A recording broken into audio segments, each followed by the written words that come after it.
Y lo primero que quisiera mencionar es que cuando uno revisa el conjunto monumental, edificio más escultura, y se da cuenta, ya tengo que cambiar todas estas fotos, ¿no? Ya estas son recientes, pero pues son como estaba antes de que empezaran a lavarlo. Ya se ha lavado y está quedando lindísimo otra vez, ¿cierto? Muchas gracias al padre Rodrigo y al padre Rubén por esa labor que están adelantando. Hay una campaña de una manilla, ¿no? Hay una campaña de una manilla. Lo que pasa es que yo no sé. Pongámosle la manillita ahí. Sí. Ah, trabajo para vender. Bueno. Lástima no poder como mandarle las manillas hasta cada uno de los lugares que hay. Pero también hay una cuenta. Hay una cuenta, entonces la podemos poner porque se está recaudando recursos para poder hacer la restauración del Cristo. Muy bien. Yo quiero una manillita. Y se la compro, se la pago ahorita, Danilo. Muy bien, entonces, fíjese cómo vamos encontrando cosas particulares. Yo les relato. Pero no me lo olvide, cuando le coloque la manilla nos hace el video y nos lo envía, por favor. Ah, bueno. Diciendo, soy del Cristo Rey. Tengo que ponerme la manilla y hacer un video y decir, yo soy Cristo Rey. Y bueno, ¿y a dónde lo mando? No, me lo puede mandar a mí, que yo lo mando a la página de Yo Soy Cristo Rey. O también usted en Facebook lo encuentra y se hace amigo. Ah, bueno, para listo. que todos también se hagan amigos de esta manilla. Yo soy Cristo Rey. Listo. Y los que estén por internet, que nos pueden consignar a la cuenta. Ahorita lo publicamos en el chat, entonces.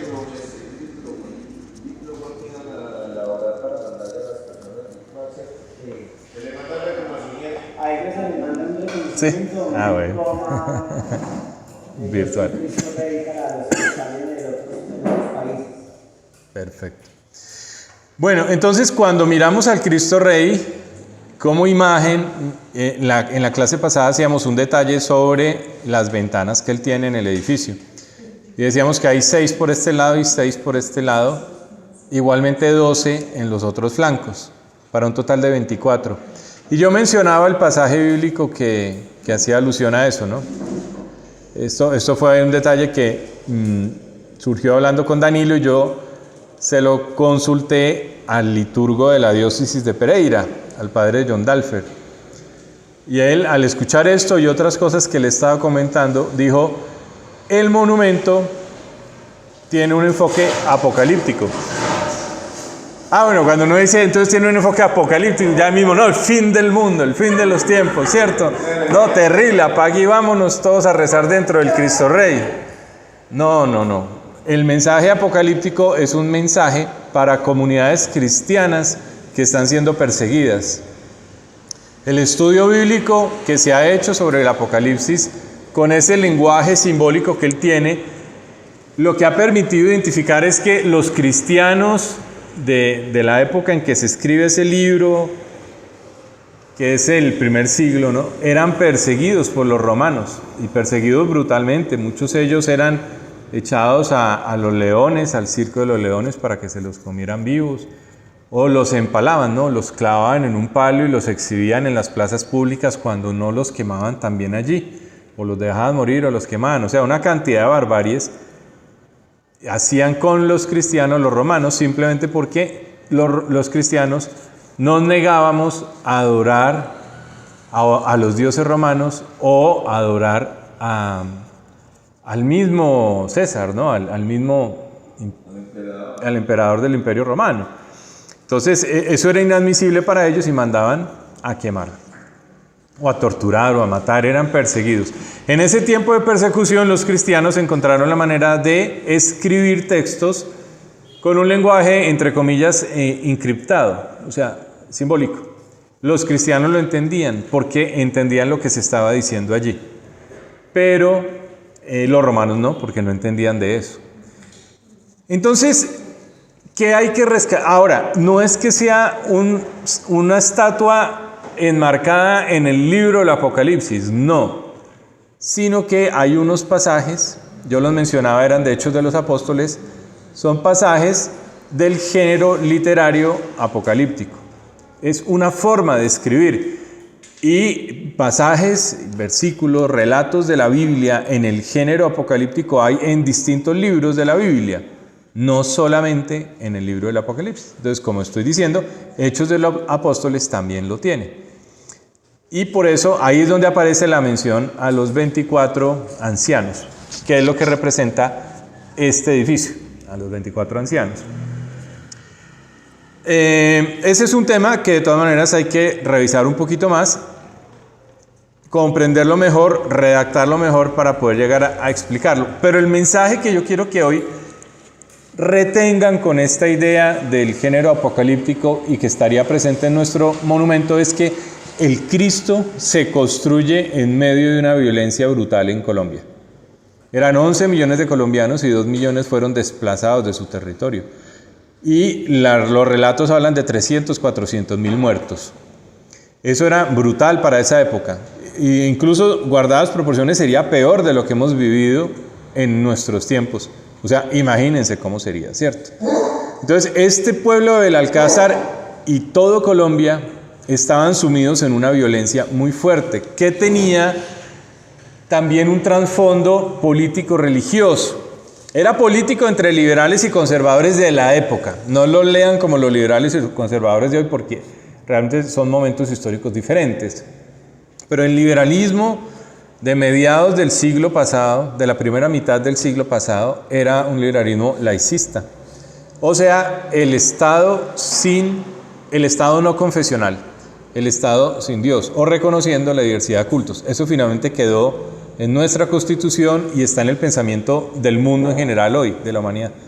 El Estado no debe ser confesional, no debe estar casado con ninguna expresión particular de una religión, sino que debe ser laicista, sin Dios.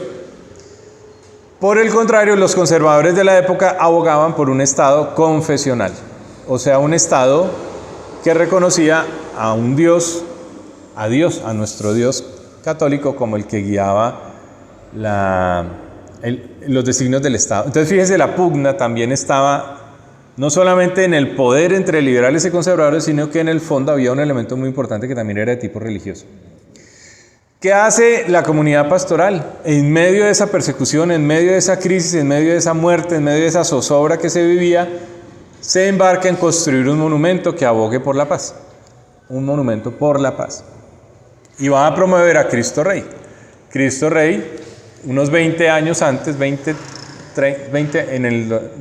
1923, creo que me falla la memoria, pero se proclama la encíclica a Cristo Rey, una devoción que nace. El padre Valencia, José Antonio Valencia, va seguramente a basarse en esa encíclica que era una directriz importante para la Iglesia Católica de la época, porque lo que relato que está pasando en Colombia había sucedido en México y estaba sucediendo también en Europa. Allá además, digamos, atizado era por el comunismo emergente. Entonces, la respuesta de la Iglesia es Cristo Rey, el Rey de las naciones, el Rey que debe guiar los gobiernos. Y este monumento tiene eso, por eso digo que surge dentro de la perspectiva del género apocalíptico para dar respuesta en épocas de persecución.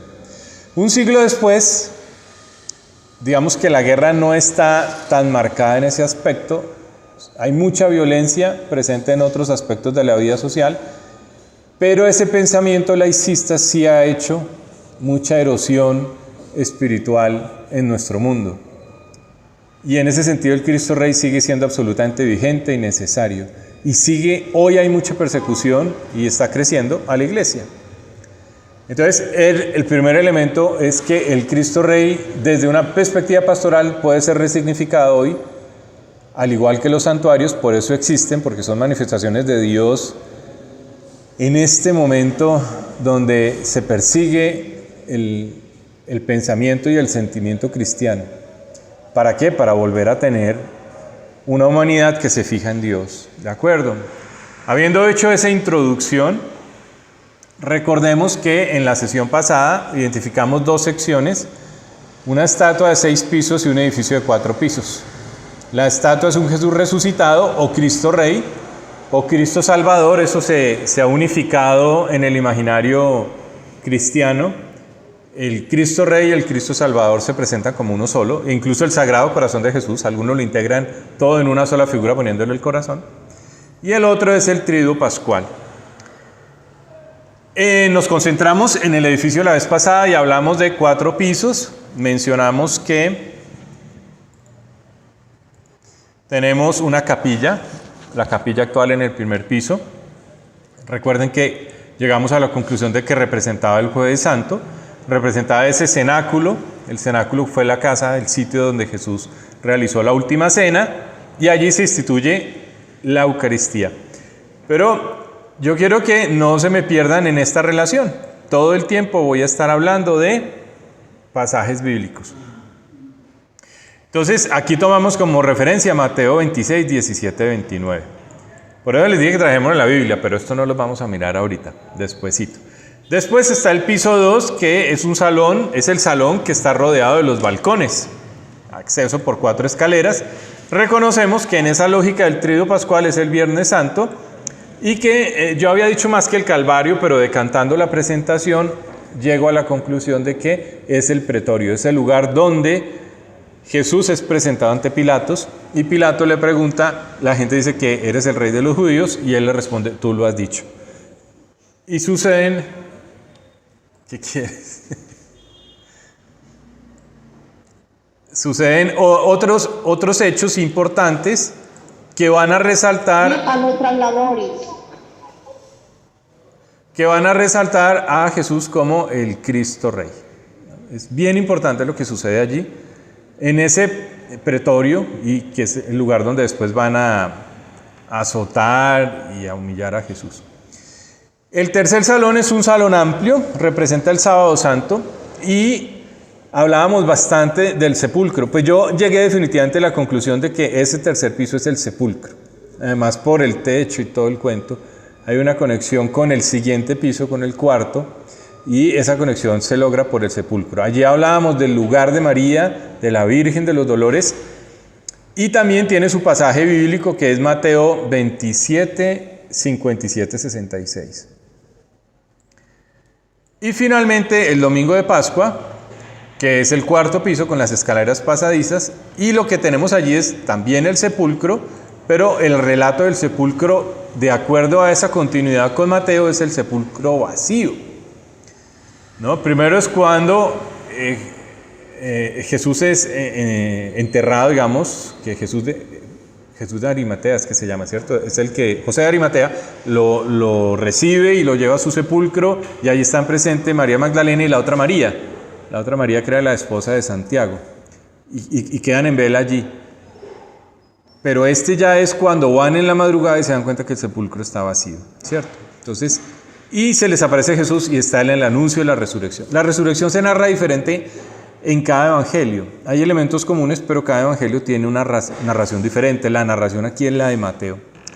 Mire, y si se dan cuenta, estoy haciendo énfasis en Mateo, porque todo el monumento tiene una linealidad muy importante evangélica, y es a partir del Evangelio de San Mateo.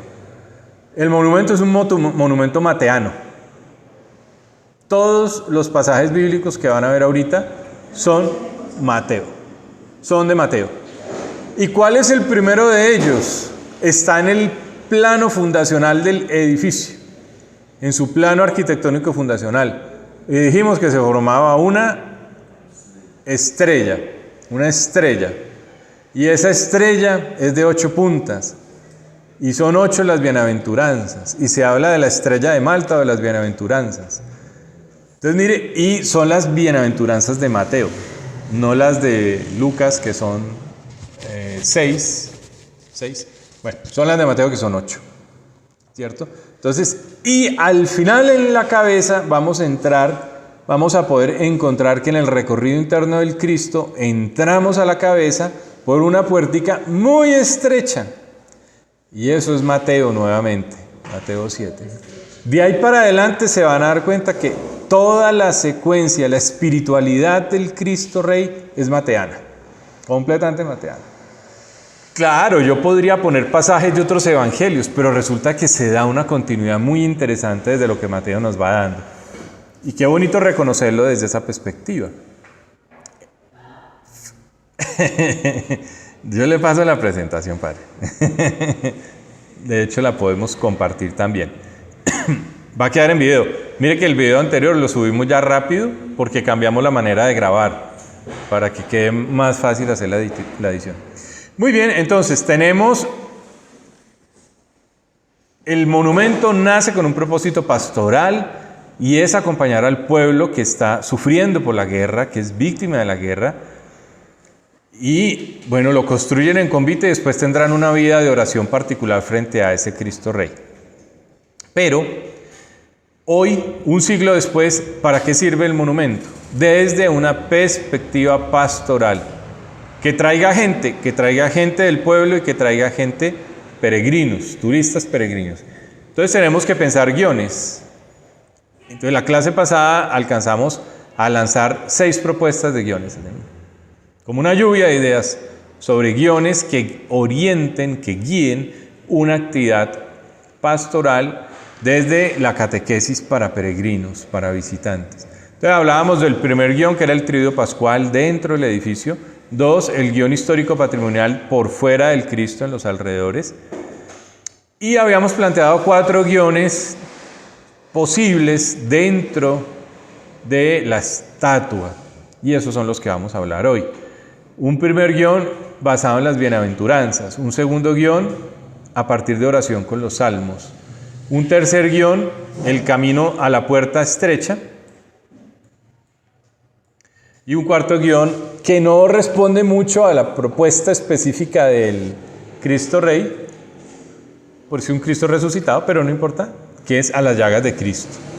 Que también nos damos cuenta que se pueden identificar en cada estación del Cristo Rey como estatua.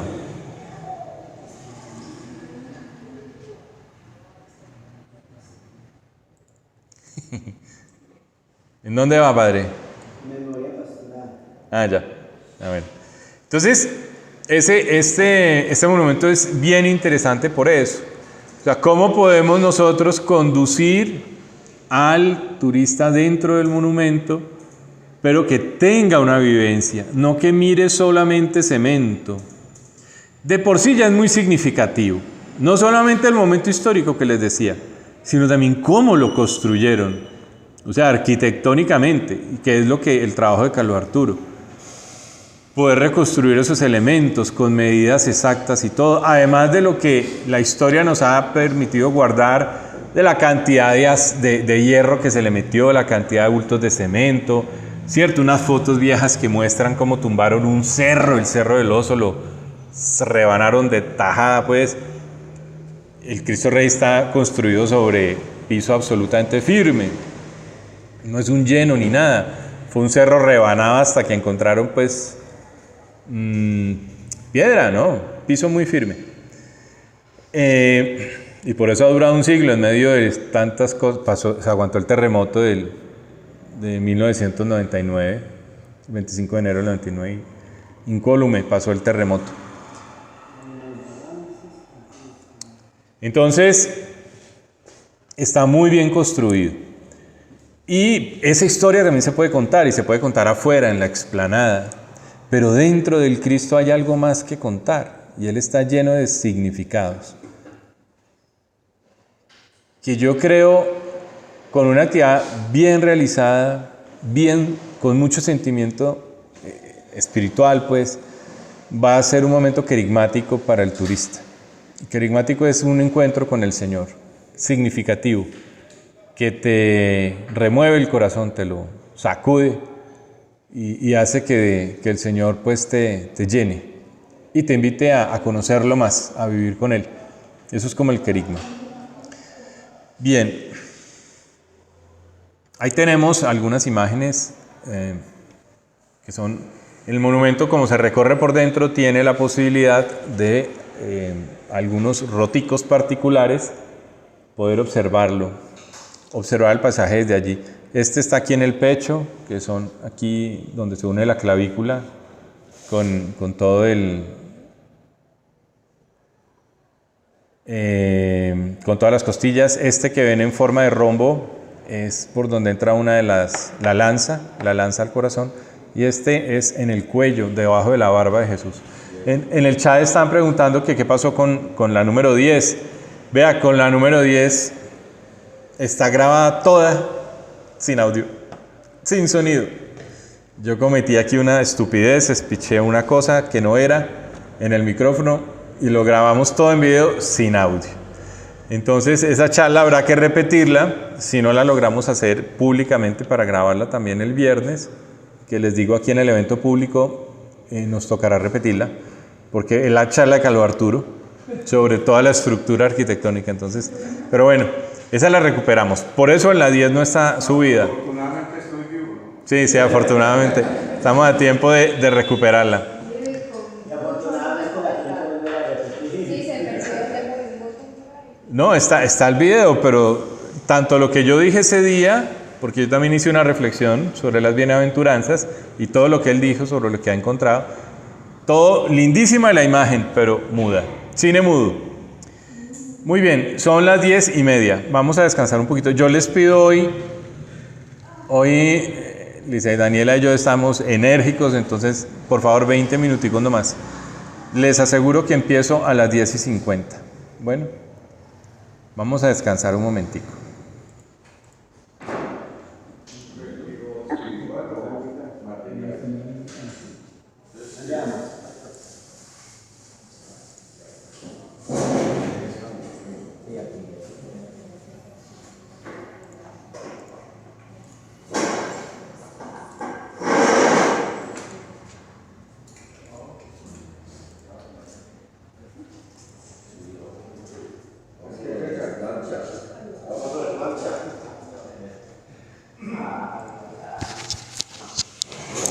Ahora les estaba dictando a los profesores, la charla. El colegio que me invitaron quería conocer.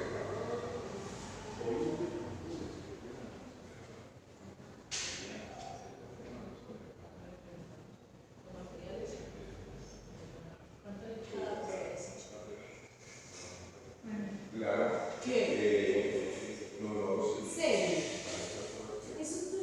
¿Sabe que yo soy de acuerdo con eso que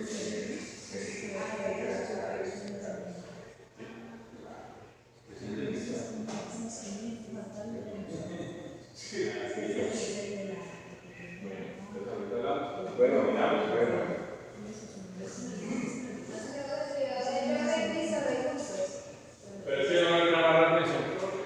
¿Usted cómo hizo?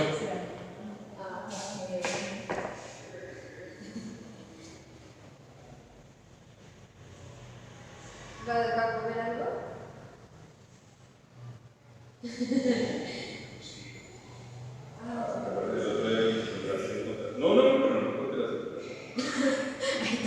Ay, Ahora está como cortico. ¿usted está muy gordo? No, ahí es pura fibra y hueso. Ahí es pura fibra y hueso. Son buenos pasos. De corteza. Gracias. Listo, sí, acabamos. Y que a mí le quedó buena. La mía es de Marango, ¿De del qué? pintor Marango. Ah, ¿estas son todas distintas? Sí. Ya la mía. Uy. Marango, hermano de la. ¿Y qué es lo que tengo que decir? Yo soy Cristo Rey. Yo soy Cristo Rey. ¿No más? Sí, nomás. Ah, pues espere. Pues no sé, Estamos estamos todos. Ah, Sí. nomás. No sé por qué. O miren la página, cómo es que lo mandan. No, yo ya le mostraré, yo ya le mostré. ¿Sí? Sí, sí.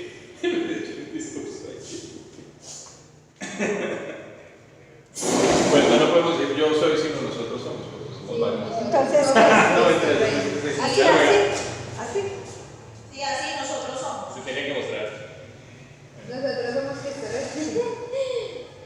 ¿Y no más? No, digamos que quiero un saludo de que somos del diplomado. Ah, pues sí. Pastoral de turismo religioso. Pero Somos diga- Cristo No, Rey. pastoral del turismo. A pastoral del turismo. Pastoral No he del- aprendido nada. Pero entonces, díganse pastoral del turismo y ya los tres decimos yo soy Cristo Rey. O ¿Listo? somos Cristo Rey. ¿No? Porque hacer pastoral ya sobre religioso, ¿cierto? Hacer pastoral Claro, pastoral. ya saben que es religioso. Sí. Ya está grabando. Ah, bueno. ¿Qué queda? No, bueno, listo. Entonces, somos del diplomado en pastoral del turismo acá en Belalcázar. Yo soy Cristo Rey. Yo también soy Cristo Rey. Listo. ¿Y a quién se lo enviamos? Mire a ver si eso está bueno. Mire primero si eso quedó bueno. Sí, Hay mire. que recortar la clase. Sí. Mírelo bien primero.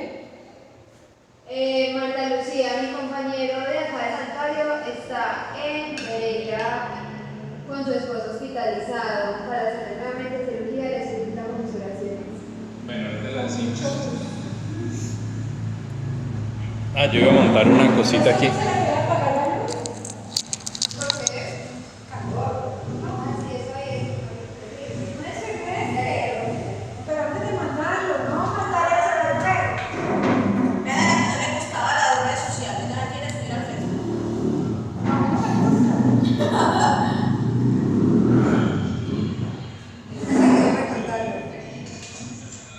Yo, que le dije yo. Venga, mami, sálveme. Que ya vamos a dar una cosa toda loca. Yo bien lista que soy para eso. Pues,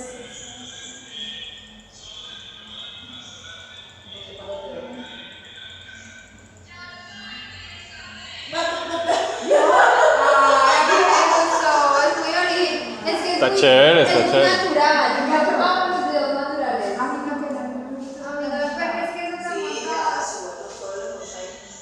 Sí, aquí hay que cortarle porque es que me gusta Sí, grabar. sí.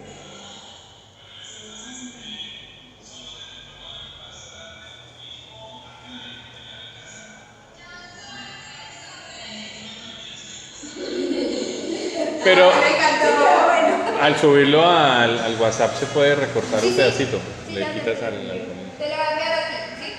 Ah, bueno. Para que tú te lo envíes al padre o a, Pero hay que recordar. o a alguien. ¿Vamos a salir? Pero no se demoren.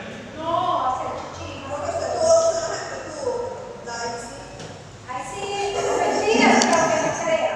Ah, ahora es culpa mía. No, ahora es culpa mía, sí.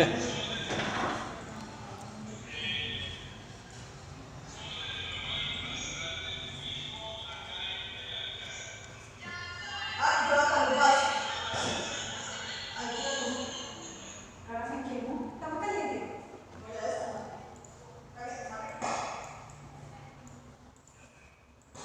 ¿Sabes esa tira? Espéreme.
De los pobres y las naciones allá en Villa María.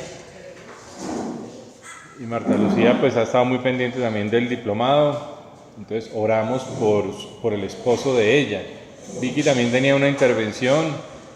El jueves tiene una intervención también en los ojitos, entonces también oramos por la salud de ella. Que sea el Señor guiando la mano de los cirujanos. Amén. Muy bien, en la imagen... ¿se apagó? ¿Ya?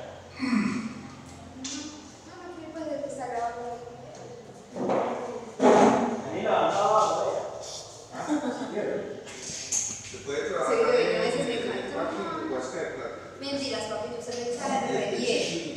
Ahí también que va a funcionar. Ajá, sí. Pero es curioso, le metimos el librito y entonces se apaga. Nunca se había apagado. Como acá, tapado. No, pero ya veo.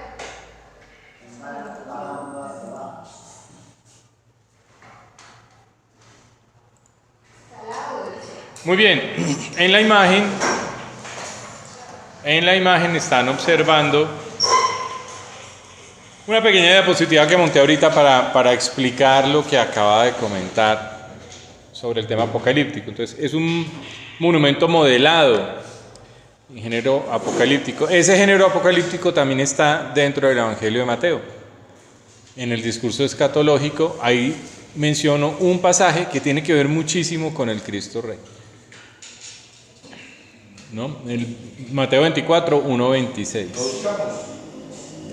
Yo les voy a poner, para mí es imposible leer hoy todo, pero el que quiera, el que sienta curiosidad, lo busca, ¿cierto? Y lo lee. Pues no nos alcanza el curso para leer todos los pasajes. Es que se van a dar cuenta la cantidad de pasajes, ya con este son 5. Los 4 del edificio más este van 5 pasajes. Y vamos con otro. Pero bueno,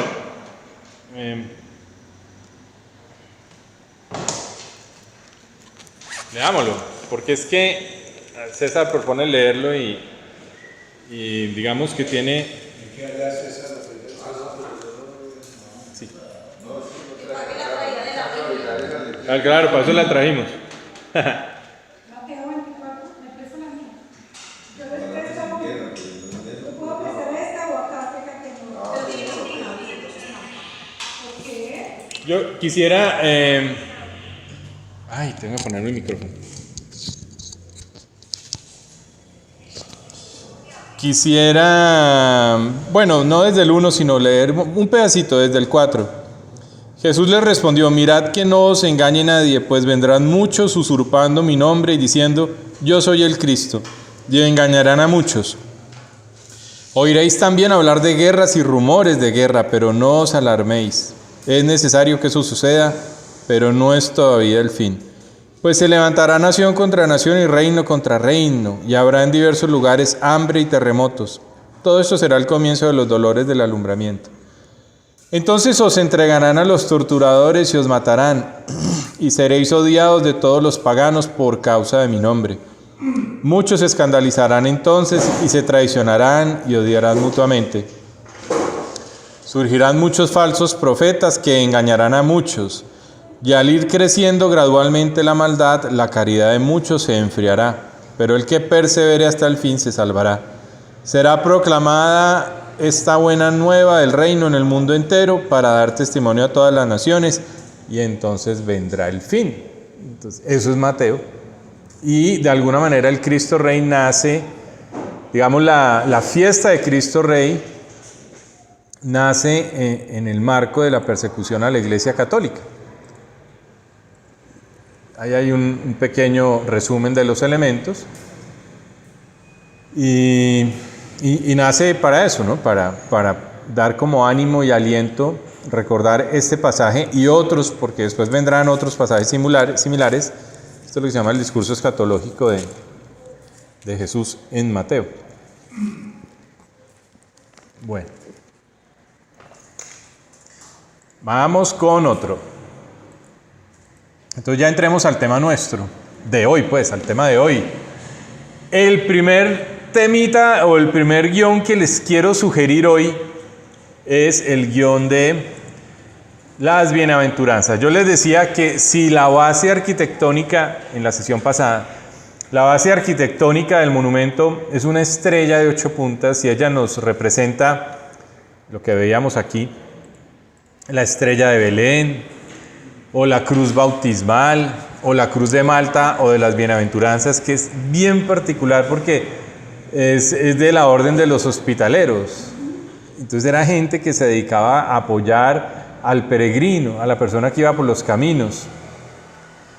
Y tiene un significado particular dentro de la orden y dicen, adoptamos las bienaventuranzas como la virtud de la vida de quien pertenecía a esa orden.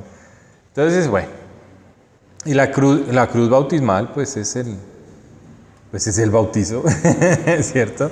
Es el creer y reconocerse como parte de Dios. Y la estrellita de Belén, que da lugar al nacimiento, pero también a la adoración de los Reyes Magos, que lo vamos a encontrar ahorita particularmente. Entonces, las bienaventuranzas en Mateo son 8, y entonces se pueden relacionar con cada una de las punticas de una estrella de 8 puntas. Aquí miramos la imagen de Carlos Arturo, cómo está conformada la estrella. Al centro encontramos 4 punticos. Esos punticos, recordemos, son las 4 columnas que estructuran el monumento. Hasta bien arriba, esas van hasta el cuarto piso. ¿Solo hasta el cuarto? ¿No siguen en la escultura? No, porque ahí ya, donde siga derecho se sale del monumento. Ah, sí, porque el monumento ahí empieza a cerrarse con la forma de Jesús. Entonces, hasta el cuarto. Exacto, hasta el cuarto piso, pero desde ahí se anclan el monumento. Bien, pero aquí sirven para unir cada uno de los extremos de la estrella. Ahí se nota muy bien. Y bueno, la ubicación que tiene georreferenciada. El color azul es la estructura en cruz del edificio. Ya en otras imágenes se van a ver las escaleras. En esta pues no la puse. Cuando uno mira el monumento actualmente y se da cuenta de las puerticas, es que aquí no puedo señalar, aquí no tengo cómo señalar con la manito, no sé, a veces sí se ve, a veces no. Bueno, ahí hay dos chicas, son estudiantes mías de la época de hace tiempos. Se ven 2 puerticas blancas y al centro de la entrada principal, pues entre comillas, principal del monumento, porque pues eran 4 entradas, pero esta es la que utilizamos hoy. Yo a veces hago el ejercicio mental, no soy muy bueno en Photoshop, en diseño de las imágenes, tratar de borrar esa puerta y ese muro que se adicionó, retocarlo en Photoshop. Entonces lo que uno va a encontrar es la estructura de esta estructura azul. Y si le quita esa puerta, ¿cómo quedaría? Queda como visible todo alrededor de la estructura de la cruz y debajo de la escalera, como estas escaleras que no tienen nada debajo. Imaginemos una escalera de esas que no tiene nada por debajo. Usted pasa libremente por debajo de la escalera. Pero las escaleras van hacia una estructura que es el edificio. Queda como levantada, quedan esas escaleras como suspendidas. Creo que se podría apreciar desde el suelo muy bien la estrella. Se podría ver porque como que nada te confunde, pero bueno. Hay una anotación, es que, pongamos si las puertas de la capilla están abiertas, en la mañana el sol entraría. Ajá, entraría. Y por la tarde también. Y a mediodía. Sí. El sol entra a jugar, que es un elemento importante del monumento. Bien. Después le cuento qué me dijeron de la entrada del sol, pero bueno, después se lo cuento a través del monumento porque podría generar un resplandor muy lindo dentro de todo el monumento. Y por eso los huequitos que tiene entre los brazos y todo. Yo no sé si alguien vio eso antes de que sellaran la entrada del sol al monumento, cómo reflejaría dentro del monumento la entrada del sol y cómo se vería el monumento resplandeciendo por los orificios que hay en los brazos y demás, esos rayitos de luz. Alguien me comentó eso, una persona muy respetable. Pero yo sé que él no le gustaría que lo mencionara, entonces, bueno, lo respeto ahí.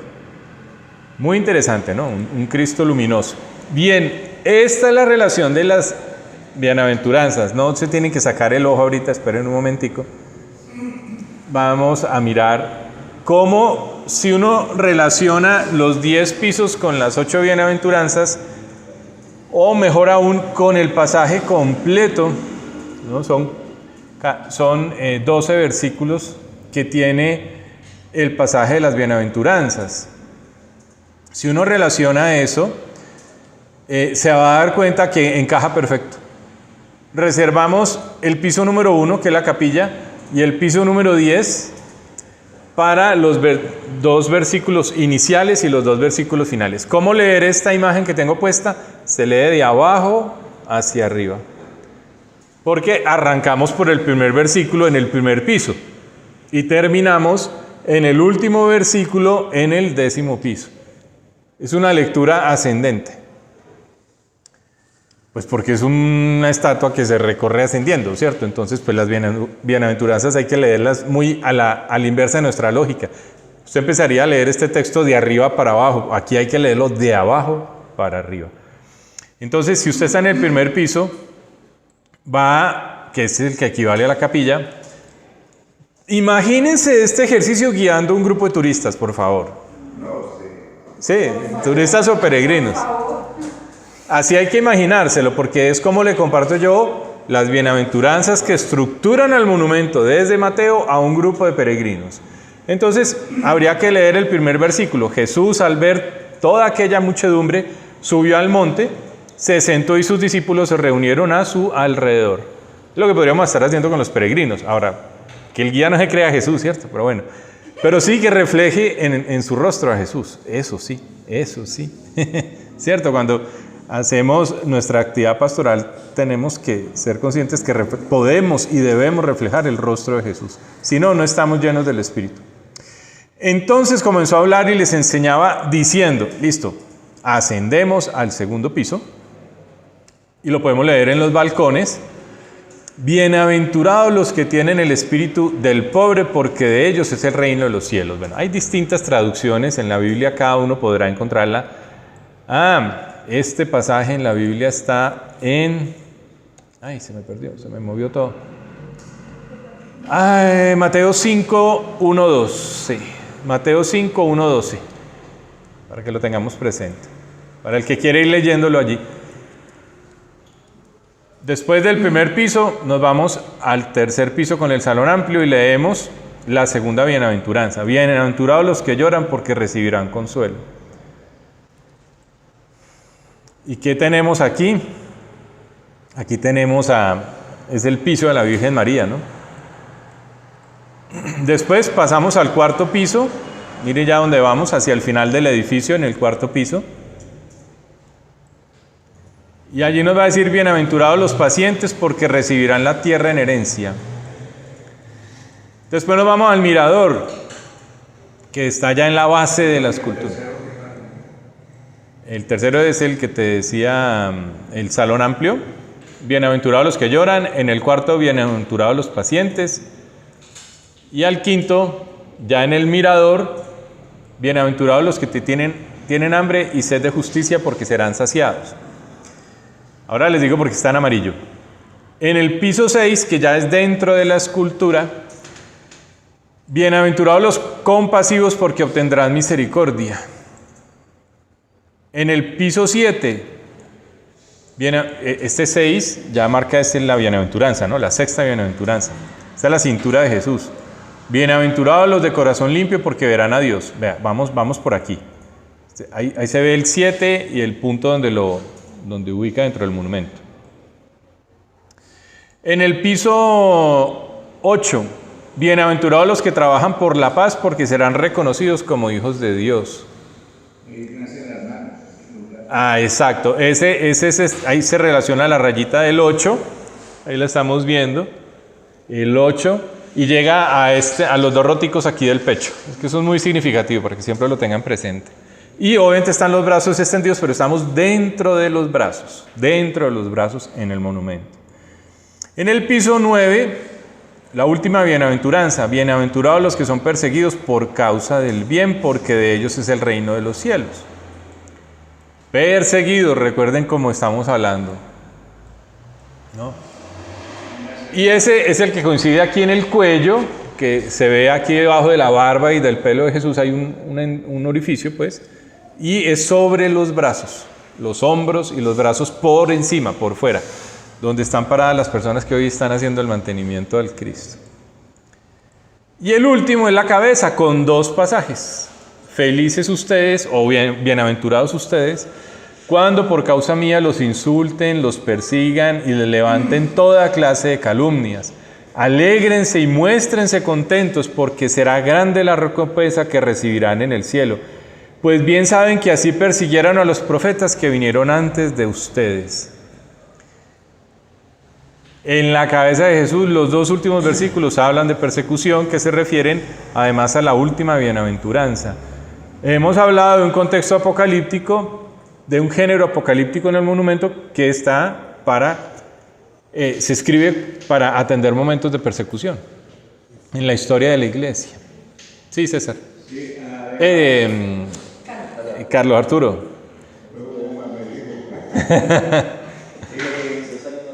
Ahí está sintetizado lo que se estaba buscando, vivir en paz, ¿no? Sí. Estaba, pues, esta guerra tan monstruosa que estaba viviendo aquí. Sí. Es que esa guerra era una guerra que buscaba ¿qué? Justicia. Mire, esta es la estructura del pasaje de las bienaventuranzas. En esa época, los autores semitas escribían con una estructura que se llama de quiasmo. Quiasmo es una lectura en paralelo. El primer pasaje, el primer versículo se relaciona con el último. El segundo con el penúltimo, el tercero con el antepenúltimo y así sucesivamente. Pero al centro queda la idea principal, lo que realmente era lo principal que quería comunicar el autor semita, en este caso el escritor de Mateo, la comunidad que escribía Mateo, porque sabemos que los evangelios fueron escritos por una comunidad. Y entonces al centro de esa estructura, podemos mirar, el primero es como introduce viendo la muchedumbre y al final a esa muchedumbre le da un mensaje específico frente a la posibilidad de persecución. El otro habla de pobres de espíritu y lo relaciona con perseguidos por causa de la justicia. Pero ¿cuál es el cuento ahí? Habla del reino de los cielos. Pobres de espíritu el reino de los cielos es de los pobres de espíritu. Y el reino de los cielos es de los perseguidos por la causa de la justicia. Después en amarillo, los mansos heredarán la tierra y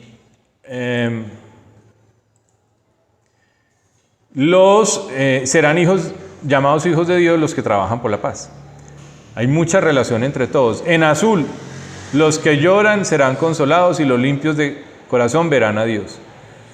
Y al centro están los que dicen tienen hambre y sed de justicia, porque ellos serán saciados, y los misericordiosos porque alcanzarán la misericordia.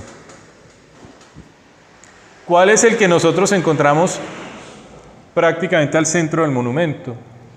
El de la terraza, el del mirador, que corresponde a número 5, bienaventurados los que tienen hambre y sed de justicia porque serán saciados. Y porque el 10 de arriba que es la cabeza es el versículo 11.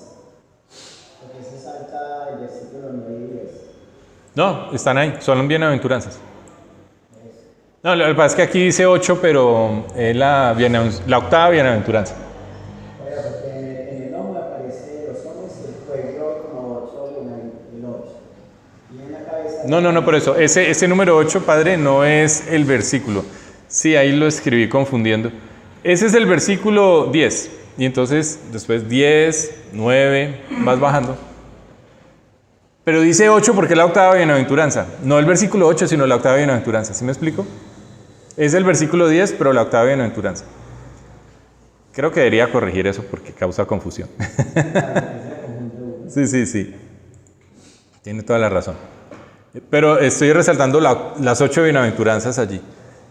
Sí, o le quito todos los versículos, más bien, se leen directamente. Sí, hay que resaltar que en el quinto piso donde nace el monumento de Jesucristo, ahí está resaltado otra vez la cruz y también el sol. Ah, sí. Está la circunferencia. Entonces, pues, Sí. Bueno, pero en términos de bienaventuranza, es los que tienen hambre y sed de justicia porque serán saciados. O sea, es todo el mensaje frente a la violencia que se vivía en el momento, una violencia pues que en el fondo es una lucha o un anhelo por la justicia, ¿no? Muy bien. De este primer guión la conclusión es...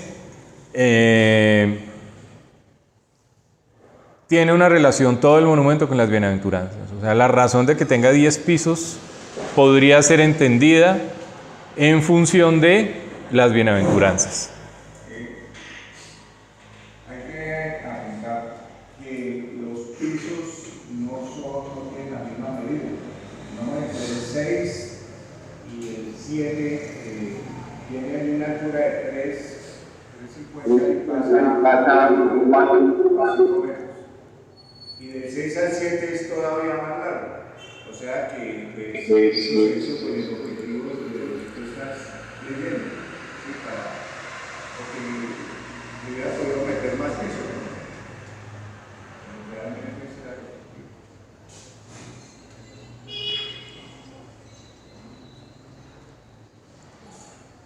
¿Ya?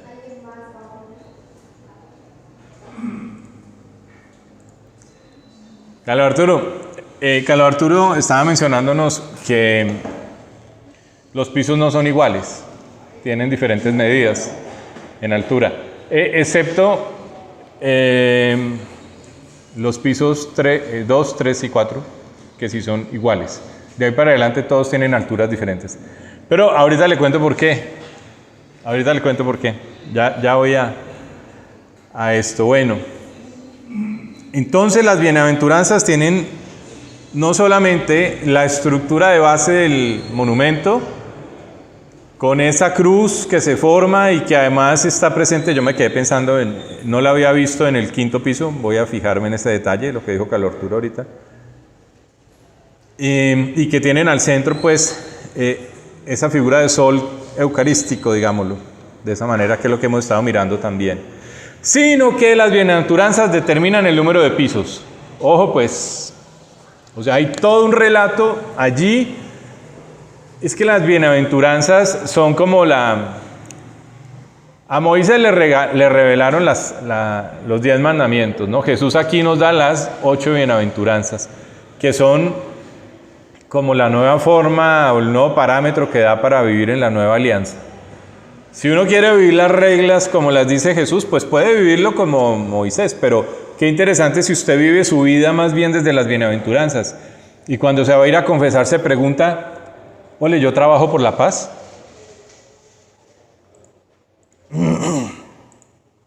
¿Qué tal cuando uno hace su revisión de vida y lleva eso a confesión? Dice, ¿yo seré de corazón limpio? ¿Será que yo trabajo por la paz? ¿Será que soy compasivo? ¿Será que soy de los que tienen hambre y sed de justicia? ¿Será que, bueno, los pacientes tienen diferentes, ¿no? Yo soy de los que ¿por qué lloro en este momento? ¿Qué tal si uno su revisión de vida, su crecimiento espiritual lo hiciera a partir de las bienaventuranzas? Sería muy interesante. Ahí se los dejo entre el tintero. Ahora, vamos con la segunda propuesta de guión. ¿Cómo vamos hasta el momento? Muy enredado. Bien. ¿Cuál es la siguiente propuesta? Los salmos. ¿Qué identifico yo? Y tengo identificado en un 99%. Me falta un pitico. Me falta un pitico, pero no logro encontrar un escalón. Pero bueno, ya son bastantes los que sí tengo, ¿no? Mire, aquí vamos viendo esas barritas de colores que ustedes están observando. Son los escalones y la manera en que están agrupados. Entonces, la altura del piso está determinada más por el número de escalones que se quería poner entre cada piso. Por el número de escalones. Y hay 3 tipos de escalones. Hay una secuencia de 150 escalones hasta que yo llego al interior de los brazos de Jesús. Desde el primer piso hasta que yo llego al interior de los brazos de Jesús, o sea, donde se ve aquí los 2 orificios del pecho, o sea, lo que es el pecho y los brazos, hay 150 escalones. Para la época de que se construye el Cristo Rey, el número 150 lo encontrabas en el Salterio del Rosario, los 150 Ave Marías que se rezaban. Eso se va a modificar después con el Papa Juan Pablo II, la otra manera de rezar, ¿cierto? O 150 salmos. 150 salmos. Ah, no, eso es pura coincidencia. Ah, el ejercicio es, si yo rezo el Salmo número 1, si yo empiezo con esta secuencia, si yo rezo el Salmo número 1 en el primer escalón del monumento, subo, puedo rezar el 11, que es un descanso que hay, el 11º escalón, y me voy hasta el escalón 28 y lo rezo, lo proclamo, pues lo oro. ¿Qué me está diciendo? Y usted se va a encontrar con que cada uno de esos que inicia la secuencia y que finaliza la secuencia le va dando sentido a toda la razón de ser del monumento en esa perspectiva que les estoy comentando. O sea, es completamente coherente, y es tan coherente que hay uno bellísimo, que es cuando yo estoy en el Sábado Santo, en ese salón, y yo ya voy a seguir avanzando a la resurrección. El Salmo 45 es un salmo que habla de la reina y de las mujeres que la acompañan. Es como si fuera una prefiguración de la reina de todo lo creado, ¿no? Nuestra Santa Madre, la Virgen María. O sea, ese ejercicio no lo puedo hacer ahorita porque imagínense empezar a leer cada uno de esos salmos. Hay uno que además es complicadísimo porque es el Salmo de la Ley. Son 170 versículos. El salmo más largo de todos. Pero cae en esta relación. Ahora, ¿qué pasa cuando llegas a los brazos? De ahí para arriba, ¿qué? Hay otra serie de 7 que son los cánticos de la liturgia de las horas. Y cuando ya estoy en el cuello, finalmente me quedan 4 escaloncitos. Ahorita lo miramos un poquito más al detalle. De esos tengo identificados 3. También son de la liturgia de las horas, pero me falta un cántico más. Son cánticos.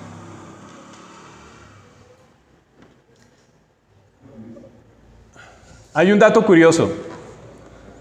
Espere. Compartan, ¿cuál duda tienen? Por allá Danilo y Carlos. ¿Qué duda tienen? No, es que aquí hay un dato histórico. Ah, bueno. Bueno, la secuencia de los salmos está con la Biblia original en hebreo, no con los números en paréntesis en Vulgata, no. La secuencia coincide con la numeración de la original de hebreo.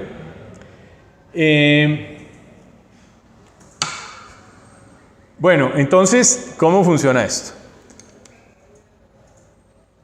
Digamos que este es como todo el esquema, sería un poco dispendioso, pero pues vamos como mirando. Nuevamente, si estamos en el primer piso, miraríamos, se haría ese primer piso de la última cena, ya sabemos que es Mateo 26, y aquí hay 3 salmos, el 1, el 11 y el 28. Nuevamente lo leemos para arriba. En el siguiente piso, Jesús ante Pilatos. Aquí se lee el 29, que es el salmo que se llama el temporal, el Señor es quien pasa. Cierra esa serie de escalones con la lamentación por un desastre nacional. Llega al siguiente piso, que es el tercero, abre con el Salmo 45 para las bodas del rey y cierra esa secuencia de escalones subiendo con el 60, súplica después de una derrota. Después, en el piso 4, abre con el Salmo 61, oración de un desterrado, cierra con el 76, después de una liberación. En el 5, el Salmo 77, recuerdo las hazañas del Señor, y cierra la secuencia con Dios ama la justicia. En el piso 6, abre con el Salmo 97, Dios reina, desaparecen los ídolos, y cierra con el 119, que es el Salmo de la Ley, el que les digo que es muy largo, ¿cierto? Después, en el piso 7, abre con el Salmo 120, los enemigos de la paz, y cierra con el Salmo 150, que es la Sinfonía Universal. Yo quisiera que leyéramos ese. Bueno, leamos el primero, el Salmo 1. Abramos el Salmo 1, para ver con qué abre, ¿no?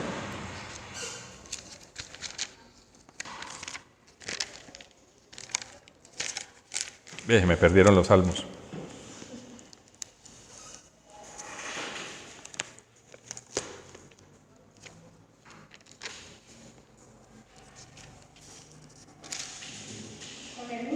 El 1. El Salmo 1 es el que es conocido como los dos caminos. Feliz quien no sigue consejos de malvados, ni anda mezclado con pecadores, ni en grupos de necios toma asiento, sino que se recrea en la ley de Yahvé, susurrando su ley día y noche. Será como árbol plantado entre acequias, da su fruto en sazón, su fronda no se agosta. Todo cuanto emprende prospera, pero no será así con los malvados.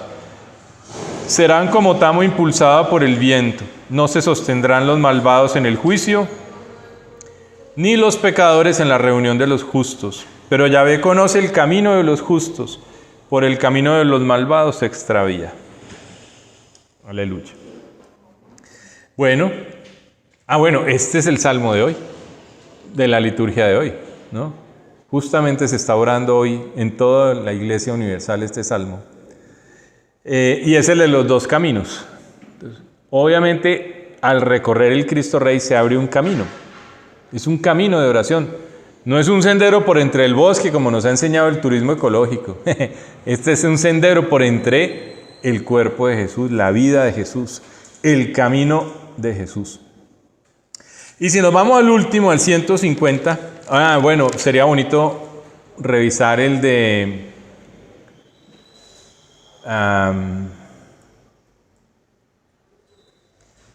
el Salmo 45, las bodas del Rey. El Salmo 45 es el salón, que es el sepulcro, donde hemos dicho que es el lugar como más propicio para orar con la Virgen María. Este también es cortito, pero es muy bonito. Un suspiro, ¿qué pasó?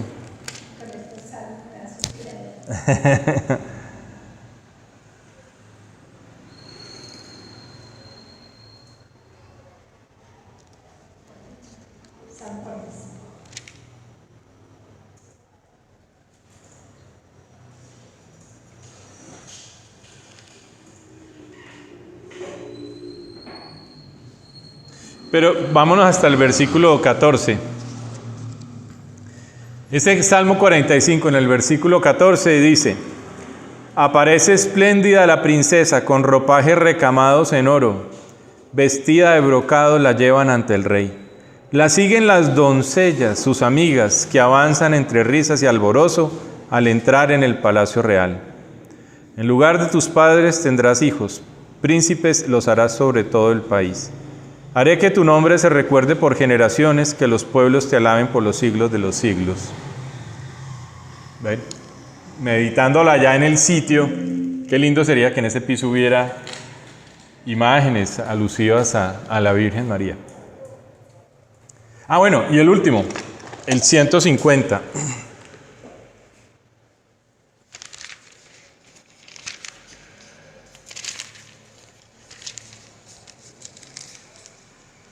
El 150, creo que ese se meditó ayer. Pero fue en Laudes que se meditó.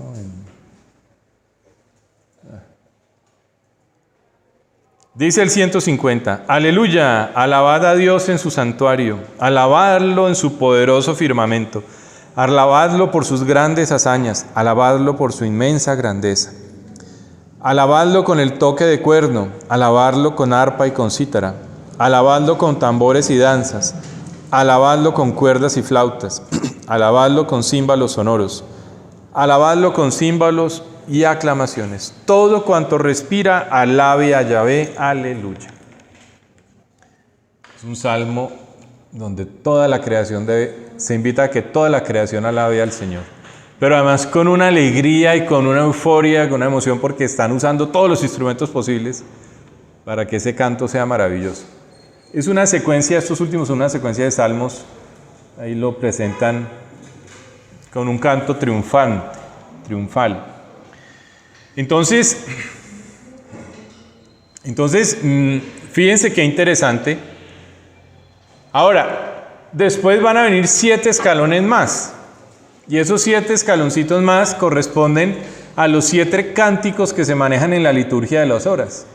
La liturgia de las horas es la oración, digamos, preferencial para los clérigos, los religiosos, pero hoy día se ha invitado a que todo el pueblo cristiano lo haga. Se basa en salmos.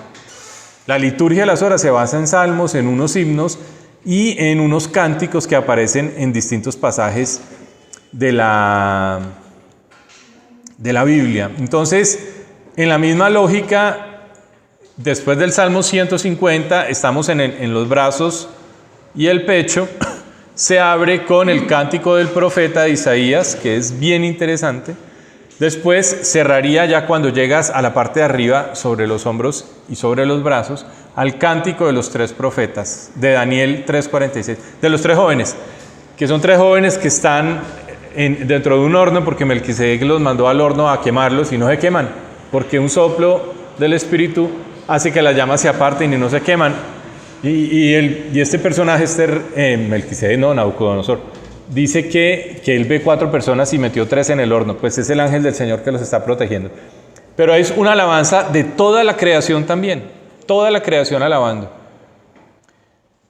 Y ahí ya sigue otros 2 cánticos, que serán el cántico del Magnificat y el canto de Zacarías, que también se rezan en la liturgia de las horas, y podríamos cerrar con el cántico de Simeón ya dentro de la cabeza de Jesús. O sea, todo el final es la oración de la liturgia de las horas a partir de cánticos. ¿Por qué ceñirse al cántico y a los salmos? Pues yo le doy un dato que me pareció muy curioso y que el padre Rubén me lo cuenta de manera desprevenida, el párroco de aquí del Alcázar. Él recibió clases cuando era seminarista del padre José Antonio Valencia, quien era párroco cuando se construyó este monumento. Y le dice, él me dictaba música. Blanco de Gallina lo pone. El autor de este monumento deja plasmado en él todo lo que es musical, lo que se canta en la Biblia, ¿no? Están los cánticos y hay más cánticos, obviamente, Cantar de los Cantares, todo está lleno de cánticos, el libro entero. De pronto por ahí en Cantar de los Cantares está el cántico que me hace falta, porque las 4 últimas escaleritas me falta un cántico. Me falta uno, no sé cuál es, no lo he logrado identificar. Los demás están todos identificados. Pero bueno, por eso digo que lo tengo identificado en un 98, por un 99, 98%, porque me falta un cántico. Pero yo ya sé que es un monumento, no solamente orando para que haya paz, para que se dé la justicia, como lo hemos visto con las bienaventuranzas, sino es un monumento también para cantar, para alabar al Señor. ¿Quién ha hecho el recorrido orando salmos?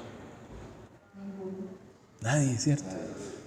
Y ahí está la relación de los escalones, buscando que el salmo que abre una serie de escalones y cierra una serie de escalones tenga un significado con el piso al cual se accede, del que se sale y al que se accede. Carlos Arturo. Habría que hacerlo, habría que meternos y verificar si yo aquí pues me la fumé verde. ¿Sí? No, tenemos que ir a orarlo nosotros, vamos a ir a orarlos. Es que, Andrés y mis compañeros,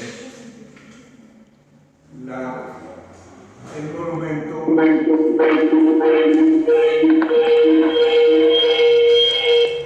Avíseme. Ya.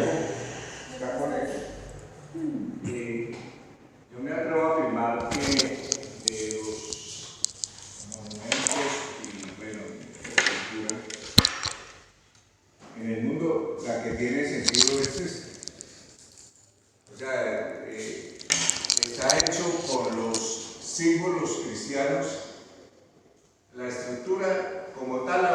quién es el que está en el monumento, a quién se le va a dirigir la escultura, ¿no? Que es la base, ahí ya se está hablando de que es Jesús, ¿cierto? Y ya, como usted viene desglosando todo, pues nos damos cuenta que cada parte tiene su sentido, ¿no? Y es más, dentro de los monumentos de Cristo, este es el único en el mundo que tiene eso. Porque los otros, lo que yo he estudiado de los otros no es así como tan descriptivo, ¿no? Incluso de Jesús y de la vida de Jesús, ¿sí? Y a este monumento ahora sí se le va a hallar la verdadera magnitud de lo que es, porque lo hemos tomado como simplemente una estructura, una estatua ahí de concreto en honor a Jesucristo y nada más, y pare de contar, ¿no? Lo que está diciendo es de decirle al turista o al peregrino, vea, esto es esto y esto y esto. Pues es para emocionar a las personas, ¿no? A mí me han llamado y me han consultado acerca de lo que encontré y la gente ha quedado fascinada, ¿no? Y mucho más va a quedar fascinada explicándole todo esto, ¿no? Y ojalá que el pueblo de Belalcázar y los habitantes se apersonen de esto, ¿no? Lamentablemente yo veo poco interés, ¿sí?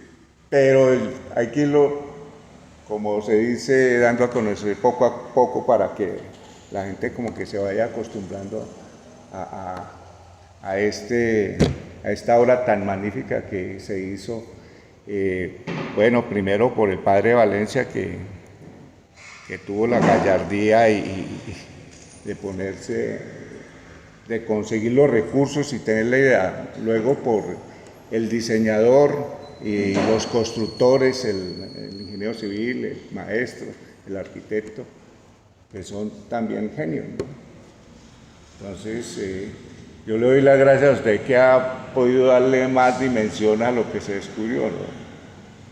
Y eso es, y habrán muchas cosas que descubrir, porque yo creo que todavía faltan algunos mensajes, ¿no? Gracias. ¿Quién más quiere compartir de que está el micrófono por allá? Ahí esas ventanas que se taparon y esas puertas que se taparon, hay que recuperarlas y ver el significado, porque pues en una cavidad rectangular, que es una puerta, de arriba haya un círculo, eso tiene también su significado, pero son de las cosas que hay por hacer acá. ¿Alguno más quiere aportar?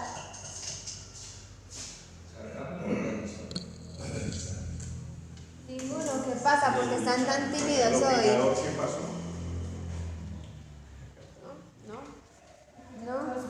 No. ¿Sí está quedando claro para todos el tema?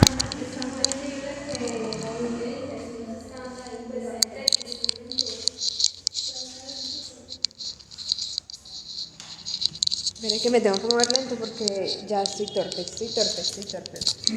Para ti.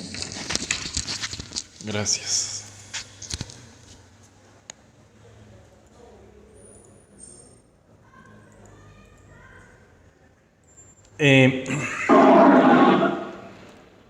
Gracias, Carlos Arturo. La gloria es para Dios. Amén.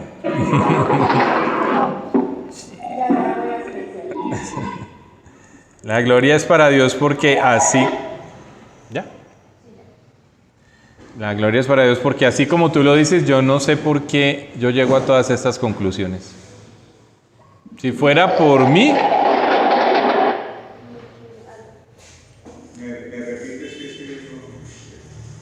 Que la gloria es para Dios, porque si fuera por mí, por mis capacidades, yo creo que no podría llegar a estas conclusiones nunca. No, el que ahí también.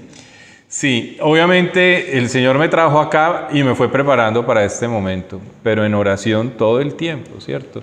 Y meditando y no escatimando tiempo. Anoche me acosté tarde, armando esto.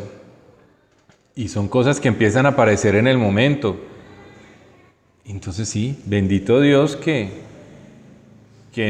el proyecto de Él es con Belalcázar. La apatía del Belalcázarita es la primera razón del proyecto de Él. ¿Sí? Porque ¿qué hacer después de que tú tienes conocimiento que las bienaventuranzas te pueden orientar un recorrido? ¿Qué hacer después de que los salmos te pueden orientar un recorrido? Y lo que viene, la puerta estrecha. Pastoralmente hay que empezar a hacer este recorrido primero con los belalcazaritas. Y no es una sola visita. Ah, no, yo ya conozco el monumento. Es que yo crecí con el monumento. Yo fui cuando era niño y fui con mi tía. ¿Alguna vez ha vivido el monumento? Aquí hay por lo menos 3, 4 propuestas para vivirlo. Para volver allá y estar largo rato dentro de él. Hacer este recorrido no se hace en 1 hora. O tal vez sí. Pero puede ser pausadamente una mañana. Un retiro. Este recorrido con cada uno de estos temas puede ser un retiro, porque reflexionen las bienaventuranzas en cada piso. Reflexiónenlas. ¿Cuánto tiempo le va tomando meditarlas allá? ¿Qué dicen? ¿Qué le dice a usted? ¿Qué le pide al Señor? Hacer como una lectio divina con cada versículo de la bienaventuranza. Eso podría ser el tema para un retiro en un proceso pastoral dentro o para la comunidad parroquial. Y 2, para los peregrinos. Tendrían motivos para venir muchas veces, pero en oración. La selfie se la van a tomar, nos la tomamos todos. Lo triste es que nos quedemos en la selfie. Pero si yo me tomo una selfie después de haber vivido esto, qué poderosa selfie. Yo la voy a ver y voy a recordar todo el tiempo lo que viví en el monumento. Como cuando vamos a un retiro espiritual. Cuando participamos en un taller de crecimiento espiritual, un taller, ¿cierto? Tenemos muchas cosas que recordar. Entonces, hablando de los circulitos que se taparon, yo creo que están relacionados con la entrada del sol también, porque son ventanas circulares que iluminan la capilla. Entonces, según la hora de la entrada del sol, entra por un lado en la mañana, en la tarde, y originalmente entraba verticalmente.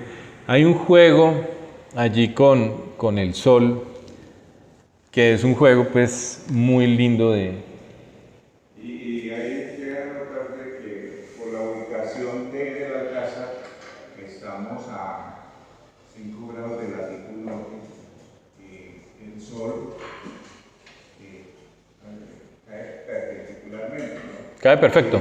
Si pongamos el sol perpendicularmente no va a caer en Estados Unidos, porque está integrado. Carlos Arturo dice que por la ubicación que tenemos, 5 grados.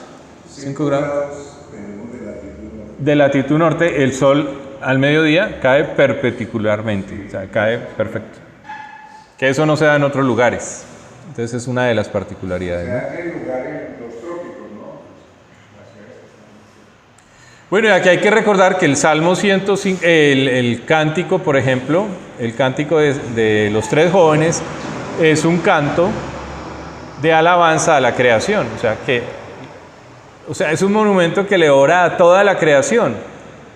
Y tenemos al sol presente jugando allí, alabando a Jesús, con sus rayos, con su entrada. El sol también. Pero además tenemos un paisaje impresionante. 2 cordilleras, 2 ríos, 14 municipios se aprecian. Para los que están en el MIN, lo digo, porque todos los de aquí lo ven todos los días.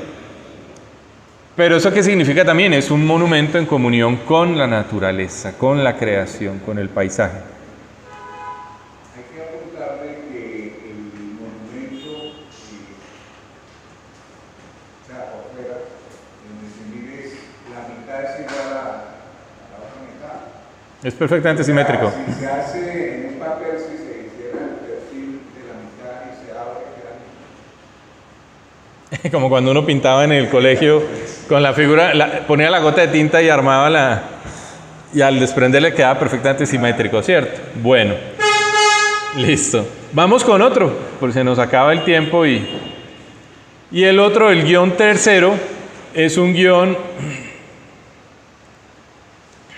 que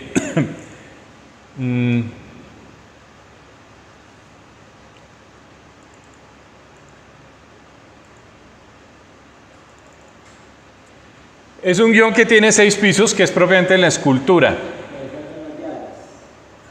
¿Las llaves? Vea, arranca en este piso, ahí donde se asoma la gente, lo que llamamos el mirador, es una azotea.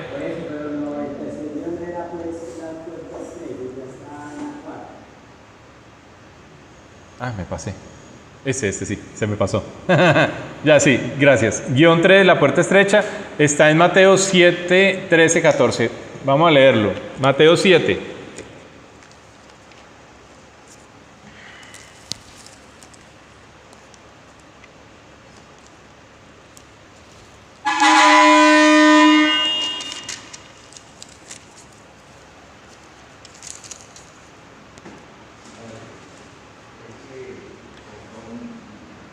Mateo 7, versículos 13 al 14. Bueno, dice, entrad por la puerta estrecha, porque ancha es la entrada y espacioso el camino que lleva a la perdición. Y son muchos los que entran por ella. En cambio, qué estrecha la entrada y qué angosto el camino que lleva a la vida, y pocos son los que lo encuentran. Palabra de Dios, te alabamos, Señor. Ese será el último versículo. El del piso 10 o sexto piso de la estatua, como tal, ¿no? Pero resulta que para llegar a ese hay que recorrer el monumento. Y se recorre en 6 pisos, 6 paradas, 6 estaciones, 6 momentos claves. Y lo que se identifica allí es que relacionado con el cuerpo de Jesús, en cada una de esas paradas, lo que el Señor nos está invitando es a vivir un itinerario espiritual. El padre Valencia lo tuvo que haber pensado, yo no sé, esto pues es... Vea, ustedes podrán entender esto como especulación, ¿cierto? Pero yo pienso que se correlaciona, tiene lógica, tiene sentido, funciona, o sea que no es pura especulación, ¿cierto? Hay que aclarar algo sobre eso. El padre Valencia fue que el Señor fue maestro Antonio Palomino, que era un escultor muy religioso. Hacía obras religiosas, incluso en la iglesia O en la caja. Estaban todas las canciones de Semana Santa, las que Jesucristo. Via Crucis. Sí, Via Crucis. Y eso era en relieve. ¿Tú lo conociste?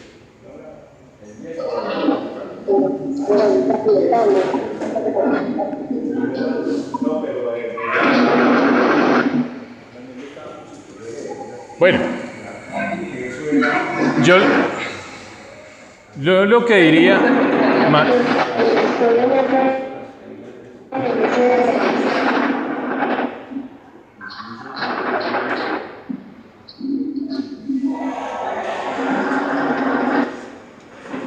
Lo que yo diría es que el padre solo no hubiera podido hacer esto, necesitaba del escultor, de Antonio Palomino, Antonio José Palomino, y del arquitecto.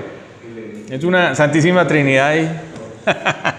Bueno, muy bien. Entonces, para llegar a esa puerta estrecha, que es la puerta de entrada al cielo, hay que cumplir un itinerario espiritual, y ese es el itinerario que se nos plantea aquí. El primer piso del monumento corresponde a los pies de Jesús. Y allí tenemos entonces un tema de reflexión, y es caminar con Jesús. Y ese aparece en el último pasaje de Mateo, del Evangelio de Mateo, con el que él cierra, que se llama la misión universal. Es el llamado a que todos lo sigan y proclamen la palabra y vivan con él. Mateo 28, 16, 20. Después vamos a encontrar que son las rodillas de Jesús en el siguiente piso. Equivale a las rodillas de Jesús. ¿En qué, cuando uno piensa en las rodillas frente a Jesús, en qué piensa uno? En adoración, en doblar rodilla. La rodilla se dobla ante Jesús porque se le adora como como Dios, como parte de nuestra Trinidad. Y aquí hay un pasaje de Mateo que habla claramente de la adoración, que es el de los magos. Mateo 2, 9, 12. Personas poderosas que llegan y se arrodillan ante él. Fíjense esa linealidad de rey. Es que nunca dejemos de pensar y de entender todos los itinerarios espirituales desde la lógica de Cristo Rey. Cristo Salvador, Cristo Rey. Entonces uno, pues en la época doblaba rodilla ante el rey. Entonces los magos doblan rodilla. María Mildred, por favor, mantén tu micrófono apagado. María, apaga tu micrófono. Ah, bueno, ahí dice Carmen Contreras, pero... Ah, no, ¿quién es? María Mildred, sí. María Mildred, por favor, que se te está aprendiendo mucho. Entonces, unos magos se inclinan, doblan rodilla ante el rey, ¿no? El Mesías. El tercer piso de la cintura es un piso muy amplio. Voy a hacer primero esta presentación y después les voy a mostrar cada piso para ganar algunos detalles. En este tercer piso, que es la cintura, que como ven se explica con dos flechitas,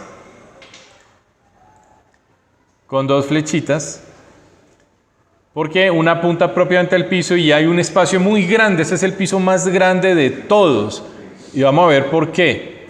Aquí está el cinturón de Jesús, o el cíngulo, no sé qué utilizar, ¿cómo lo llaman?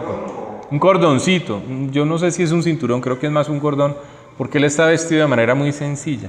Es una capa muy humilde la que tiene. Dice servir a Jesús. Y encuentra uno en el Mateo 20, 24, 28 cómo los jefes deben servir. Es un llamado a un rey diferente. Un rey que se basa en el servicio, no en el poder. Vemos después en el cuarto piso los brazos y el pecho de Jesús. Nuevamente con las cositas que les menciono aquí. Este es el cuarto piso.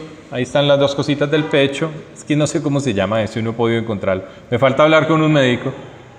Y ahí habla de amar con Jesús. Evidentemente aquí tenemos los brazos y el pecho, y es la zona que uno asocia básicamente al corazón, pero también a esos brazos que abrazan, a ese Jesús que abraza, que es una imagen que siempre tenemos.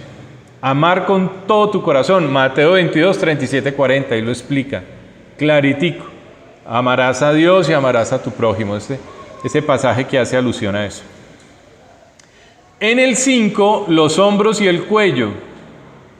Voy a ampliar aquí el 5, vemos que los hombros y el cuello en esta parte. Y dice descansar en Jesús, y habla del yugo suave y la carga liviana, pero dice que cuando estés agobiado busca descanso en Jesús. Pero ese descanso, ¿qué es? Es abandonarse en el Señor, es confiar en su providencia, es confiar en que Él es el que hace el trabajo, ¿cierto? Él es el que cargó la cruz. Entonces, al cargar esa cruz nos liberó a nosotros de los pecados y nos dio descanso, nos salvó. Y llegamos a la cabeza, que es la puerta estrecha, la que proclamamos hace un momento. Y esa cabeza tiene también dos orificios en el monumento, pero son la nariz, los dos orificios de la nariz. Es un espacio muy pequeño, y ahorita les muestro las imágenes. ¿Y ahí qué tenemos? Después de este itinerario, uno no puede decir nada distinto a que para poder cruzar la puerta estrecha uno tiene que tener una actitud de vida de proclamar al Señor, con su vida, con sus actos. Es esa contemplación permanente del misterio de Dios en la vida de uno. Todo lo que yo hago, lo hago pensando en el Señor, dándole gracias al Señor, pidiendo todo en la cotidianidad, ¿no? Y con todas las formas de oración que yo puedo tener de manera cotidiana. Con toda la vida de oración, la liturgia de las horas, las devociones, la Eucaristía, etcétera, ¿no? La misa, pues. 6 momentos bonitos. Caminar con Jesús, adorar a Jesús, servir a Jesús, amar con Jesús, descansar en Jesús, proclamar a Jesús. ¿Hace falta alguno para que usted sea un buen cristiano? ¿Cómo se refleja esto en el monumento? Bueno, pero voy a presentar rápidamente otra para pasar a las fotos del interior del monumento y que puedan relacionar lo que hemos dicho con cada uno de los sitios. Las llagas. No es tal vez la manera de orar este monumento en el sentido de que es un monumento de un resucitado, pero lo presento porque recorriéndolo también encontré que coincidía, ¿no? Entonces, el primer piso, quienes hemos hecho alguna vez la devoción a las llagas de Cristo, pues sabemos que se va meditando cada llaga en cada momento, a manera de rosario, ¿no? Entonces, el primero es las llagas por los clavos en los pies. Bueno, ahí se me fue un en. Las llagas por los clavos en los pies. Esa es la primera. La segunda, en las rodillas, bueno, no hay propiamente una meditación de las rodillas, pero todo el cuerpo de Jesús estaba llagado, ¿no? Impresionante. Y las rodillas también. Cuando lo amarran en la columna, él estaba ahí de rodillas y le dan los latigazos y después lo arrastran. Bueno, una cosa ahí salvaje. Entonces podemos meditar en las rodillas, propiamente esas llaguitas de todo el cuerpo. El síndone, que es la reconstrucción que le hacen de la sábana santa, habla de 630 llagas en todo el cuerpo, aproximadamente. No recuerdo el dato exacto. La cintura. En la cintura, ¿qué se va a encontrar? La llaga es esta. Mire, ahí está. El número 3 señala, en la parte de arriba, señala el orificio por encima del cinturón de Jesús. Señala el orificio por encima del cinturón de Jesús. Y esa es la llaga de la lanza, del costado de la lanza. Después, en los brazos y en el pecho, pues hablamos propiamente de las llagas por los clavos en las manos, ¿no? Estamos dentro de los brazos. Cuando estamos arriba, en el quinto, los hombros y el cuello, pues estamos en una llaga que muy poca gente medita, y es la llaga por la cruz. La del hombro, ¿cierto? Cargar la cruz todo el tiempo, eso le dejó una llaga. Y no recuerdo en qué revelación privada dice que esa era la llaga que tal vez más le dolía, ¿cierto? Es la de Picarreta, la pasión de las horas de la pasión, Ulisa Picarreta, que la que más le dolía y por la que no oraba la gente era por la llaga de la cruz, que obviamente es la llaga de nuestros pecados. Y tiene arriba las llagas por la corona de espinas. Entonces, bueno, esta también es necesario rezarla porque pues como monumento que es con un Vía Crucis y puesto en un monte alto, sabemos que el Calvario era un monte alto. Meditar esta pasión de esta manera es también permitir que se vaya actualizando esa pasión de Cristo y siga siendo salvadora para nosotros, salvífica. Lo que pasa es que como tenemos un Cristo glorioso, un Cristo que está luchando por la paz, por la justicia, con las bienaventuranzas y todo eso, pues de pronto entrar en una de estas que son itinerarios muy sufrientes, de mucho dolor, de lágrima. A veces cuando uno se compenetra con este tipo de devociones, uno llora también, llora acompañando pues ese dolor de la Verónica y de las mujeres en todo el Calvario. Entonces, bueno, se los dejo porque me parece que también hay que tenerlo en cuenta y que podría hacerse en algún momento en una Semana Santa, por ejemplo, como una manera especial. ¡Ay! ¿Qué hice? Me salí.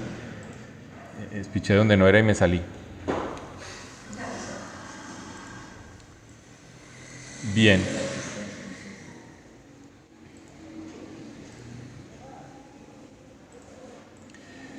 Quiero hacer un repaso rápido de los pisos. De los pisos, para que nos ubiquemos y lo vamos mirando, ¿no? El primer piso, ya sabemos cuál es la capilla, sobre ella hemos hablado. Bueno, pero de manera particular en este sí se ve las escaleras, y el azul es el edificio y el verde son las escaleras. Bien, en el segundo piso tenemos los balcones. Recuerden que en el balcón tenemos este monograma, que es la IHS. Bueno, aquí me quedó invertido. Y pues, en el edificio estaríamos en esta parte, ¿no? En el segundo piso. en ese escalón 11 que yo les decía que también se puede meditar un salmo, es interesante y ese salmo es muy, muy interesante y tiene que ver con lo que se ve allí, ¿no? Aquí se ve la iglesia, en la capilla hacia adentro. Bueno. En el tercer piso encontramos lo que sería el sepulcro, que es el salón más grande que se puede cerrar y se pueden tener actividades dentro del sitio. Unas sillas, unas mesas y trabajar aquí temas devocionales. Es el tema de María, está en la mitad del edificio de los 4 pisos y tiene una marquesina que no es original según lo que nos contaban, pero que comunica con las escaleras finales, ¿no? Y fíjense que los pasajes bíblicos señalan propiamente dentro del sepulcro y después por fuera del sepulcro. Entonces hay conexión, es un piso que está conectado por el sepulcro, pero con 2 momentos de reflexión diferentes. El cuarto piso, ya cerrando el edificio, nos muestra ya unas escalas diferentes, unas escaleras ubicadas al centro porque ya dan paso al interior del monumento, de la escultura. Es esta parte de arriba y son pequeños saloncitos que mencionábamos podían servir para pequeños dioramas o actividades lúdicas, interactivas que permitan comprender el misterio de la resurrección. En el sexto piso o el del mirador, pues ya encontramos unas escaleras al borde que están en el centro de la imagen y las terrazas que tienen esa línea roja. Es un piso que es el del mirador, muy bonito, 4 miradores, las 2 puerticas que comunican a esos miradores y todos los pisos internos de la escultura, y esta parte es seguramente de particular interés para los compañeritos del MIT, tienen estas pequeñas cositas que uno dice, bueno, ¿para qué lo puso, no? Estas muestricas de... Imagínense en esa basecita una escultura a Jesús y que haga alusión al piso, ¿cierto? Sí, o bueno, un vitral. Sí, bueno, no sé por qué no tiene vitrales el monumento, ¿no? Es propicio para vitrales, pero bueno, mire las formas de los marcos. Tal vez costaban mucho, quedó pendiente. Sí, sí, mira, tienen forma de lanza, lo que acabas de decir, sí. Primera vez que le encontramos como la forma de esas. Bueno, ahí está el top model. Mire la perspectiva, cuando uno está en este piso, la perspectiva para observar al Cristo es bien especial, bien, bien bonita, se siente grande, la grandeza del Rey. Y uno está a los pies de Él.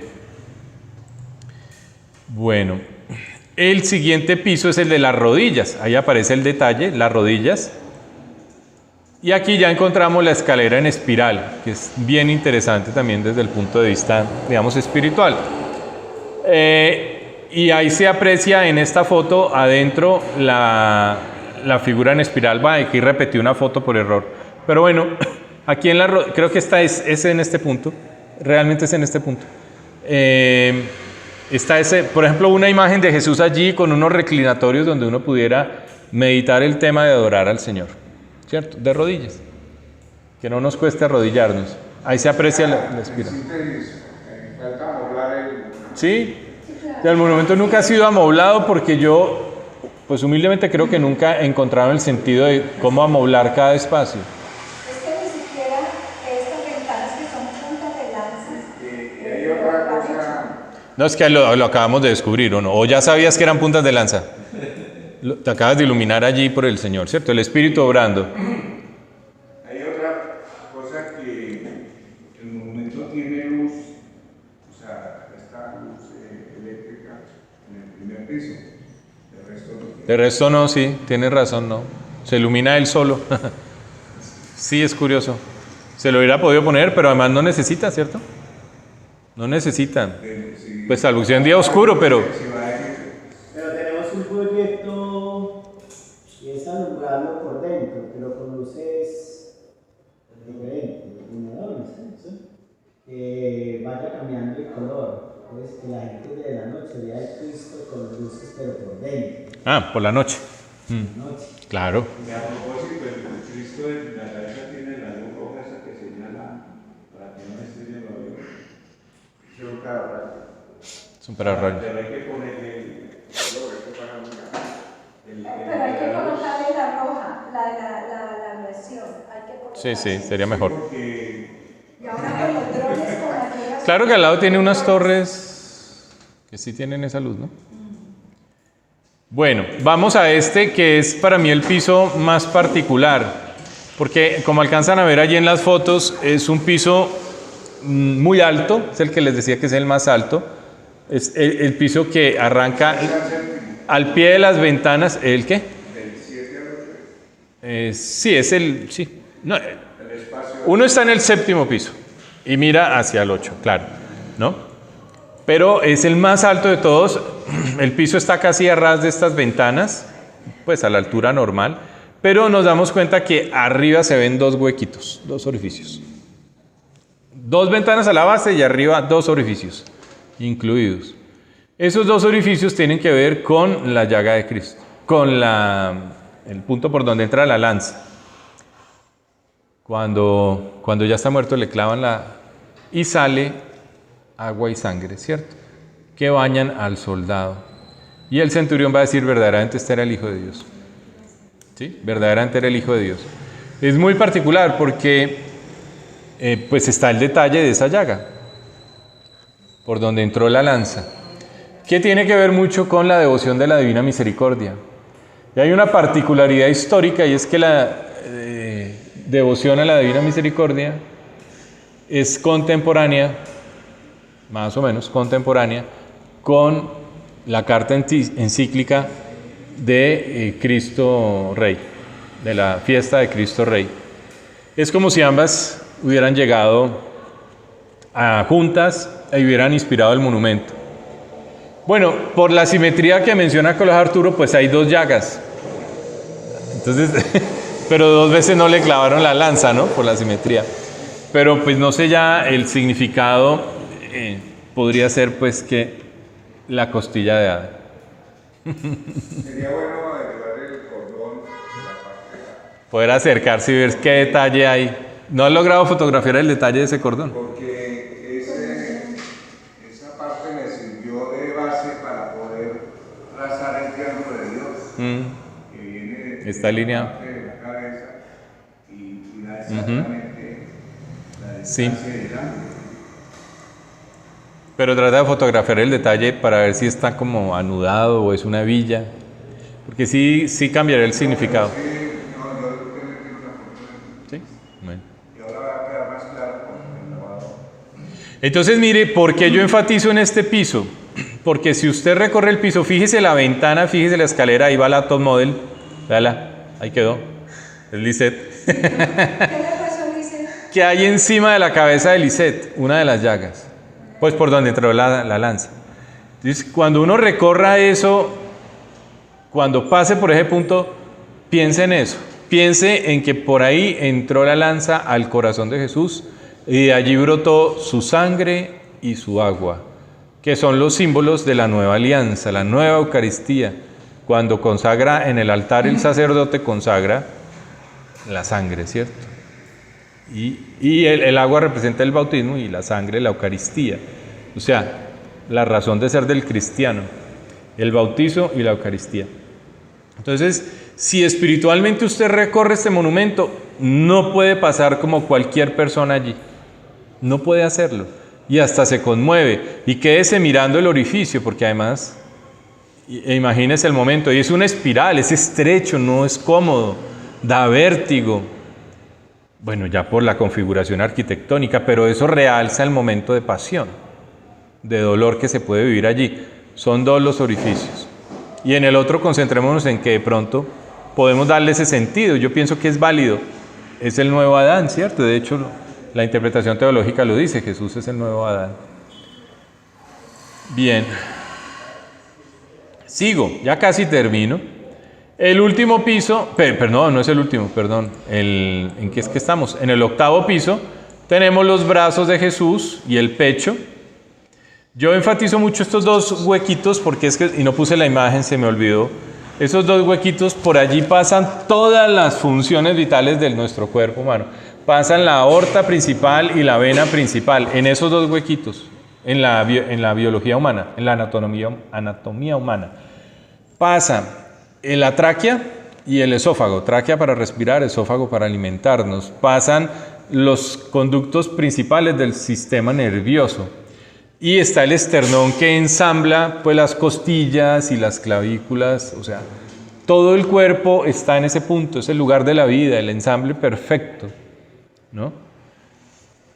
Y eso tiene que ser muy significativo, porque pues Jesús es la perfección de la vida, como Dios que es. Ahí está visto el paisaje desde los dos roticos, que no sé cómo se llaman, pero existen, es que eso tiene un nombre, pero no he podido encontrarlo. La imagen de los brazos y las últimas 7 escalas. Cuando usted esté en los brazos, cuente cuántas escalas hay para arriba y son 7. Y son los 7 cánticos de la liturgia de las horas, según lo que hemos ido identificando. El último escalón, que aquí lo tengo con, esta es Mariana. El último escalón, Mariana está en el piso. El escalón es el anterior. ¿Listo? Porque eso hay que tenerlo en cuenta cuando cuente. No cuente el piso como escalón. Ojo con eso. Porque no le va a cuadrar. Porque entonces le da más, le dan 10 escalones más. No, son 10 pisos. ¿Listo? Entonces, el último escalón antes de tocar piso y el primer escalón después de salir, cuando está saliendo del piso. Listo.